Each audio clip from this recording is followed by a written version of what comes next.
கர்த்தருடைய பரிசுத்தமுள்ள நாமத்துக்கு ஸ்தோத்திரம். இன்றைக்கான வேத வசனம் யோவான் 14:1. உங்கள் இருதயம் கலங்காதிருப்பதாக. கர்த்தர் நம்மளை பார்த்து எவ்வளவு ஆறுதலா சொல்றாரு பாருங்க. உங்கள் இருதயம் கலங்காதிருப்பதாகன்னு.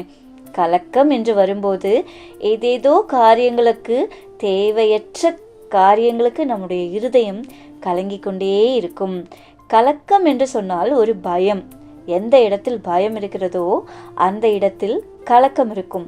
எந்த இடத்தில் கலக்கம் இருக்கிறதோ அந்த இடத்தில் பயம் இருக்கும். பயம் இருக்கிற இடத்துல கலக்கம் இருக்கும், கலக்கம் இருக்கிற இடத்துல பயம் இருக்கும். இப்படி மாறி மாறி ஒன்றோடு ஒன்று இணைந்திருக்கும்.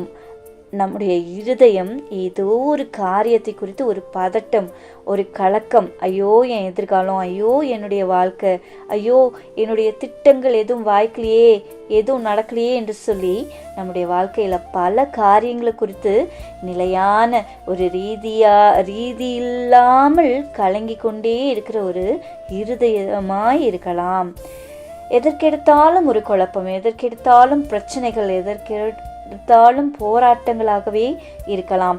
ஆனால் இயேசு சொல்கிறார், தன்னுடைய வாயை திறந்து சொல்கிறார், உங்களுடைய இருதயம் கலங்காதிருப்பதாக. உன் இருதயம் ஒரு நாளும் கலங்காதிருக்கட்டும். ஒரு நாளும் நீங்கள் கலங்கி நிற்க வேண்டிய அவசியமே இல்லை என்று சொல்லி கர்த்தர் சொல்கிறார். ஒருவேளை உங்கள் பிள்ளைகளை குறித்து பல கலக்கங்கள் இருக்கலாம். உங்களுடைய எதிர்காலத்தை குறித்து பல கலக்கங்கள் இருக்கலாம். இது எப்படி ஆகுமோ, இதை எப்படி நான் செய்வேன் என்று சொல்லி ஒருவேளை இல்லாமையை குறித்து, வாழ்க்கையில் ஏற்பட்ட சில தோல்விகள், கசப்பான அனுபவங்கள் நிமித்தம் இருதயம் கலக்கத்தோடு உட்கார்ந்து கொண்டிருக்கலாம். ஆனால் ஆண்டவர் சொல்கிறார், உங்கள் இருதயம் கலங்காதிருப்பதாக.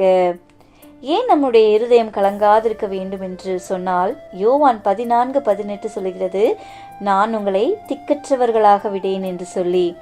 அவர் நம்மை ஒரு நாளும் அனாதையாய் விடவே மாட்டார். ஒரு நாளும் அனாதையாய் விடமாட்டார். இந்த உலகத்துல எல்லாரும் கூட வருவதில்லை. எல்லாரும் எல்லா சூழ்நிலையிலையும் நம்ம கூட இருப்பதில்லை. இதுதான் என்னுடைய நம்பிக்கை என்று சொல்லி நாம் எதை நம்பிக்கையாய் வைத்து கொண்டிருக்கிறோமோ அந்த நம்பிக்கை கூட ஒரு நாள் முறிந்து விழுந்து கீழே போகும். ஆனால் ஆண்டவர் சொல்கிறார், நான் உன்னை அனாதையாய் விடவே மாட்டேன் என்று சொல்லி. எவ்வளோ நல்ல ஆண்டவர் பாருங்கள். அனாதையாய் விடவே மாட்டார். சிலர் சொல்லுவாங்க, என்னை சுற்றி எல்லாரும் இருந்தாலும் எனக்குன்னு யாரும் இல்லாதது போல இருக்கு, நான் ஒரு அனாதை போல இருக்கேன்னு சொல்லி நிறைய பேர் சொல்லி நான் கேள்விப்பட்டிருக்கிறேன். ஆனால் இன்றைக்கு ஆண்டவர் சொல்லுகிறார், உங்கள் இருதயம் கலங்கவே கூடாது. காரணம் என்ன தெரியுமா? உங்களை திக்கற்றவர்களாக விடவே மாட்டார். God bless you. Amen. Amen.